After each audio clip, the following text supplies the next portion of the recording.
মনে শান্তি নেই। যদি শান্তি পেতে চাও ধর্মতলা, বাবুঘাট, প্রিন্সেপ ঘাট সন্ধ্যাটা গিয়ে কাটিয়ে আসো। আমি আশা করছি, আমি গ্যারান্টি নিচ্ছি তোমাদের মন ব্লগ আসবে। এটা তো একটা শর্ট মিনি ব্লগ টাইপের করলাম তোমাদের জন্য, যে টিকিট কালেক্ট কিভাবে করতে হয়, কোথা থেকে নিতে হয়। তো চলো যাওয়া যাক। বক্সে রাকিবুলো হাতে দেখছো টিকিট আছে, তো আমরা চলে আসলাম টিকিট নিয়ে। Hello guys, this is Mohammad Hafeez and welcome back to my channel. আজকে এখন সকাল সকাল রেডি হয়ে বেরিয়ে পড়েছি কলকাতার উদ্দেশ্যে। তো তোমরা হয়তো ভাবছো যে রাতের জেন সকালে কেন বার হয়েছে। তো গাইজ, জেনের মতন বার হয়ে গেলাম বাড়ি থেকে, কারণ আজকে যাব ইডেন গার্ডেন্স। ইডেন গার্ডেন্সে গিয়ে আমরা টিকিট কালেক্ট করব আইপিএল খেলার। তো দেখতে পাচ্ছ বাড়ি থেকে বেরিয়ে এখন মা ফ্লাইওভারের উপরেই আছি।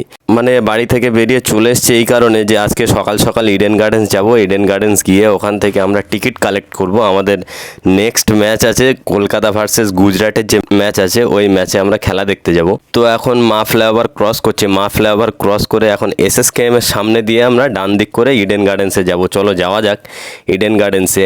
আর কলকাতা হচ্ছে আমাদের আবেগ, আমাদের ভালোবাসা। আইপিএলে কলকাতা হারুক জিতুক যাই হোক, আমরা কলকাতার সাপোর্টার ছিলাম, কলকাতার সাপোর্টার আছি, আর সারা জীবন আশা করছি কলকাতার সাপোর্টারই থাকবো। জিত হো ইয়া হার, we are always KKR. KKR ছাড়া কোনো কথা হবে না। কেকেআরের বিরুদ্ধে কেউ কোনো কথা বললে মেরে দাঁত মুখ ফেলে দেবো। কিন্তু তোমরা কমেন্ট বক্সে বললে কিছু করতে পারবো না, কিন্তু সামনে এসে বললে কিন্তু দাঁত মুখ ফেলে দেবো, তখন কিছু বলতে পারবে না। তো যাই হোক, পেছনে আমার বন্ধু বসে আছে, ওর নাম রাকিবুল। ও আমাদের পাড়ায় বাড়ি, আমরা একসঙ্গে খেলা টেলা দেখি বা খেলা করি, একসঙ্গে ঘুরি সব সময়। তো এটা প্ল্যানই ওর বা আরও সব বন্ধুবান্ধব সবাই মিলে প্ল্যান করা হয়েছে 11 জন একসঙ্গে খেলা দেখতে যাব। খুব এনজয় হবে। তো সেই জন্য আনন্দে খুশিতে এখন ইডেন গার্ডেন্স যাচ্ছি। ইডেন গার্ডেন্সে গিয়ে আমরা টিকিট কালেক্ট করব। কালেক্ট করে তারপরে আমরা আবার খেলার দিন খেলা দেখতে যাব। এখন দেখতে পাচ্ছ আমি এসএসকেএম হসপিটালের সামনেই আছি। তো এখান থেকে আমাকে রাইট টার্ন নিতে হবে। রাইট টার্ন নিয়ে আমি যাব হচ্ছে ইডেন গার্ডেন্স, ধর্মতলা। তো এসএসকেএম হসপিটালটা আমার বাঁ দিকে, তোমরা দেখতেই পাচ্ছ। আর এই দেখো এখানে বোর্ডে লেখা আছে যে এখান থেকে ডান দিক গেলে ইডেন গার্ডেন্স বা আরও অনেক জায়গায় যাওয়া যাবে। তোমার হাওড়াও যাওয়া যাবে, তারপরে তোমার বাবুঘাট যাওয়া যাবে। তো গাইজ, কথা হলো এটাই যে কেকেআরের বিরুদ্ধে কোনো কথা হবে না। কেকেআরের বিরুদ্ধে কথা বললে তার দাঁত মুখ পড়ে যাবে, কারণ আমরা জেন হই যা হই তাই ভালো, কিন্তু কেকেআর। আর খেলার সময় কেউ ফোন করবে না, কেউ ডিস্টার্ব করবে না, এটা আমি মেসেজও করে দিই অনেক সময় যে আমার যখনই কলকাতার খেলা শুরু হবে আমার কোনো মেসেজ বা কল কেউ করবে না। তো এখন চলে আসলাম প্রায় ধর্মতলার কাছে। আর একটা কথা তোমাদের বলে রাখি যে এই যে দৃশ্যটা দেখতে পাচ্ছ, মানে সচরাচর কলকাতায় এরকম দৃশ্য দেখা যায় না। সচরাচর কলকাতায় কী দেখা যায়, যে গ্যাঞ্জাম, লোকজনের ভিড়, ক্রাউড প্রচুর, শিয়ালদার মতো স্টেশন যেখানে লোকে গিজ করছে, এইসবই দেখা যায়। কিন্তু এরকম শান্তশিষ্ট ঠান্ডা পরিবেশ কোথায় পাবে তুমি? দুদিকে রাস্তার দুপাশে এত গাছ লাগানো, আর মাঝখান দিয়ে রাস্তা, কত সুন্দর ছায়া, ঠান্ডা পরিবেশে আমরা এখন বাইক চালাচ্ছি। তো এরকম দৃশ্য কলকাতায় কমই দেখা যায়। এগুলো আমি তোমাদের ভাই তোমাদের দেখাচ্ছি, দেখে রাখো। আর তার থেকে বড় কথা হলো, তোমরা যখনই মন খারাপ হবে, তো ভালো লাগছে না, মন খারাপ করছে, এক টুকরো কলকাতার ধর্মতলা থেকে ঘুরে আসো।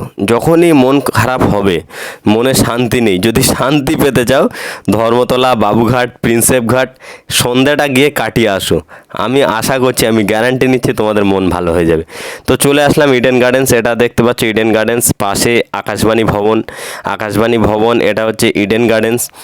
আর এরপরে আমরা যাব হচ্ছে বক্স অফিসের কাছে। বক্স অফিসের কাছে গিয়ে টিকিট কালেক্ট করব। তো ইডেন গার্ডেন্সের সুন্দর দৃশ্যটা তোমরা দেখতে পাচ্ছ, কত সুন্দর লাগছে ইডেন গার্ডেন্সটা। আর এখনও পরিপূর্ণ দেখাতে পারিনি, ভেতর থেকে দেখাবো তোমাদেরকে নেক্সট ভিডিওতে। কারণ যে আমি ইডেন গার্ডেন্সে খেলা দেখতে যাব যেদিন, সেদিন তো মেন ব্লগ আসবে। এটা তো একটা শর্ট মিনি ব্লগ টাইপের করলাম তোমাদের জন্য, যে টিকিট কালেক্ট কিভাবে করতে হয়, কোথার থেকে নিতে হয়। তো চলো যাওয়া যাক বক্স অফিসের কাছে। এটা দেখতে পাচ্ছ ইডেন গার্ডেন্সের বক্স অফিস। এখান থেকে টিকিট কালেক্ট করা হয়। এই যে লাইন আছে, এখন লাইন কম আছে যদিও, 2-3 জন দাঁড়িয়ে আছে। তো এটা টিকিট কালেক্ট করার জায়গা। ফাইনালি গাইজ আমরা টিকিট হাতে পেয়ে গেলাম। এটা হচ্ছে রাকিবুলোর হাতে দেখছো টিকিট আছে।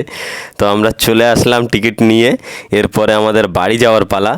তো গাইজ, মানে কোনো সমস্যা হয়নি, তোমরা অনলাইনে টিকিট করে এখানে এসে কালেক্ট করে নিতে পারবে। খেলার দিন এসে যদি টিকিট কালেক্ট করো অনেক ঝামেলা হবে, অনেক জ্যাম থাকবে, অনেক ভিড় থাকবে, লাইন থাকবে, অনেক কষ্ট হবে তোমাদের।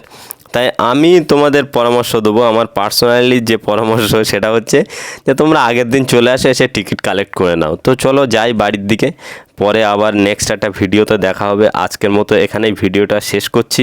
সকলে ভালো থাকো, সুস্থ থাকো, দেখতে থাকো এমডি হাফিজ অফিসিয়াল ব্লগ, আর এভাবেই ভালোবাসা দিতে থাকো। Thank you so much, by.